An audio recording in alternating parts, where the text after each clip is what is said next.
Alors l'objectif de la présente vidéo est de mettre en relation deux PC, le PC Serge avec le PC Fred. La particularité ici, c'est qu'ils ne sont pas sur le même réseau. Ici, on est sur un réseau 192.168.1.0 et ici, on est sur un réseau 192.168.0.0. Alors dans cette partie, il y a quelques subtilités sur les notions d'adressage IP et de masque de sous-réseau qui sont assez subtiles peut-être, dans un premier temps en tout cas. Il faudra donc accepter tout simplement et les explications viendront par la suite. Alors on va reproduire tout simplement le réseau de gauche sur la feuille de droite. Alors on va prendre un PC, ici, on va prendre un deuxième PC, qu'on va ici pour le premier on va l'appeler PC Serge, le deuxième PC on va l'appeler PC Fred, et on va mettre un routeur. Le routeur on va le retrouver dans les Network Devices, on va mettre un routeur générique PT, celui-ci, et on va réaliser la connexion. Alors soit vous passez en connexion automatique, soit vous passez en connexion, c'est vous qui choisissez. Alors je vous rappelle qu'un routeur est considéré comme un ordinateur, donc d'ordinateur à ordinateur, il faut un câble croisé. Je vais dessus, je vais me connecter au Fast Ethernet, donc à la carte Fast Ethernet du PC de Serge, et sur le routeur, je vais me connecter au Fast Ethernet 0/0. Je vais faire pareil PC de Fred jusqu'au routeur.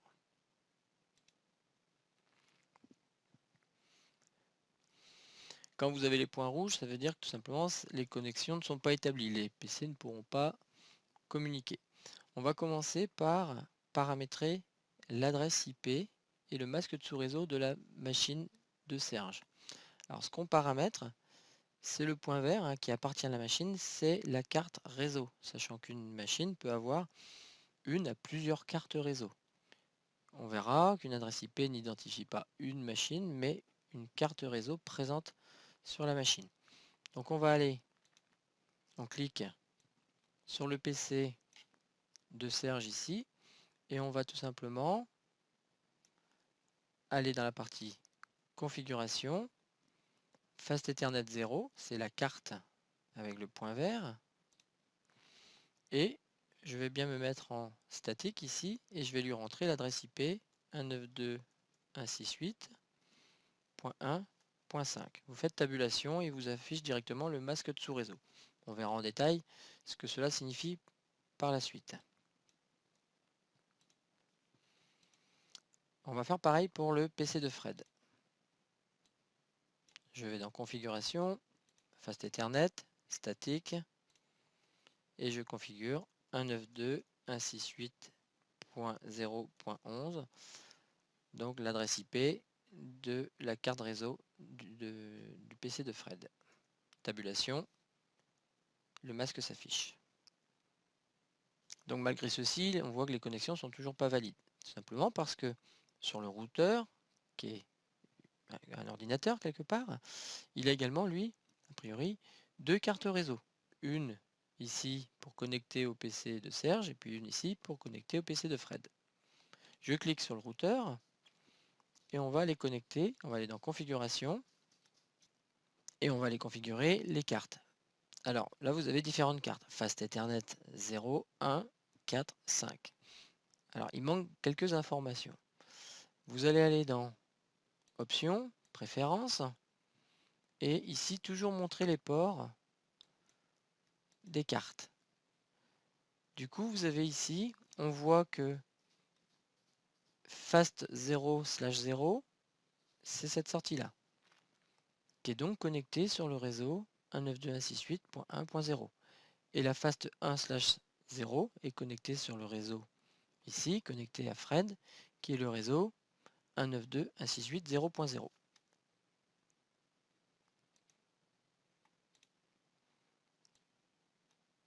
Donc on va aller sur la Fast Ethernet 0/0 ici, et on va lui configurer l'adresse IP qui est indiqué ici, 192.168.1.1. 192.168.1.1. Tabulation. Je vais faire pareil pour la Fast Ethernet 1. Je vais me mettre sur Fast Ethernet 1 et je vais la configurer à 192.168.0.1. 192.168.0.1. Tabulation. Voilà. Alors c'est toujours rouge. Alors pourquoi c'est toujours rouge? Parce que les cartes des routeurs, il faut les activer. Donc je retourne sur Fast Ethernet et ici vous avez une coche pour la mettre à on. Je fais pareil sur la Fast Ethernet 1 et je la mets à on. Alors on va essayer de faire une requête en prenant l'enveloppe ici de la machine de Serge vers la machine de Fred. Alors on n'a pas vu ici, il faut activer ici et j'ai un failed. Alors on va supprimer, on va recommencer. Depuis Serge vers Fred, vous voyez que ça n'aboutit pas. Pourtant mes connexions sont valides. Si ça ne marche pas, c'est parce qu'on n'a pas établi la table de routage. Le rôle d'un routeur, c'est d'autoriser le passage d'un réseau, ici à gauche, vers un autre réseau. Il faut lui indiquer la table de routage. Alors on va cliquer sur ce routeur et on va aller dans Routing. On va aller dans un routing dynamique. Alors RIP, c'est un protocole de routage qui permet tout simplement de router de manière automatique les informations d'un réseau à l'autre. Ce qu'il va falloir renseigner ici, ce sont les réseaux disponibles. Donc à gauche, ici, c'est le réseau 192.168.1.0. Donc on va rentrer ici 192.168.1.0 et on va l'ajouter à la table de routage. Également sur ce réseau, sur ce routeur est présent le réseau 192.168.0.0. Donc je vais mettre 192.168.0.0 et je l'ajoute à la table de routage. Je ferme et on va recommencer une requête de Serge vers Fred. Alors pourquoi ça ne marche pas? Tout simplement parce que chacun des deux PC ne savent pas par où sortir du réseau. Le PC de Serge, ici, fait une requête vers le PC de Fred, qui est sur un autre réseau. Or, ce PC-là ne sait pas comment, par quelle porte, si vous voulez, sortir pour accéder au réseau de Fred. Ce qui leur manque à chacun d'eux, c'est ce qu'on appelle la passerelle par défaut, la gateway. Donc en fait, la porte de sortie de ce réseau pour Serge, c'est l'adresse IP de la carte du réseau, du routeur, ici. Donc c'est 192.168.1.1. Et pour le PC de Fred, parce qu'il va devoir répondre à Serge, la porte de sortie, c'est cette carte réseau-là, qui a pour adresse IP 192.168.0.1. Donc on va paramétrer tout ça. Donc je vais sur Serge, et ici vous avez la gateway. Donc c'est la passerelle par défaut. Donc je suis sur le PC de Serge, et je vais lui renseigner donc cette adresse IP ici. 192.168.1.1. On va faire pareil pour Fred. Sa passerelle, sa gateway, c'est cette carte-là qui porte ce numéro-là. 192.168.0.1.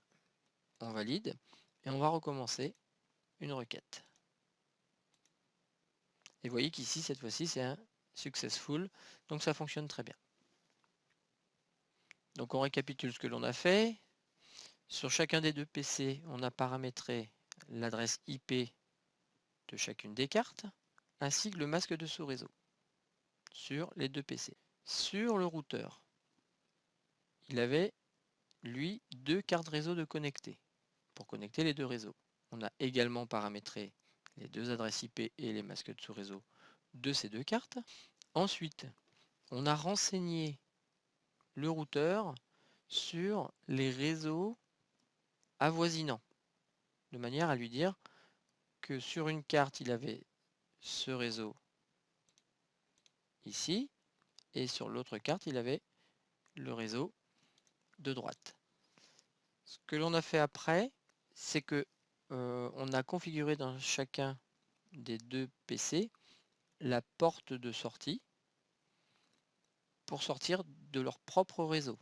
Cette porte de sortie s'appelle une passerelle ou une gateway.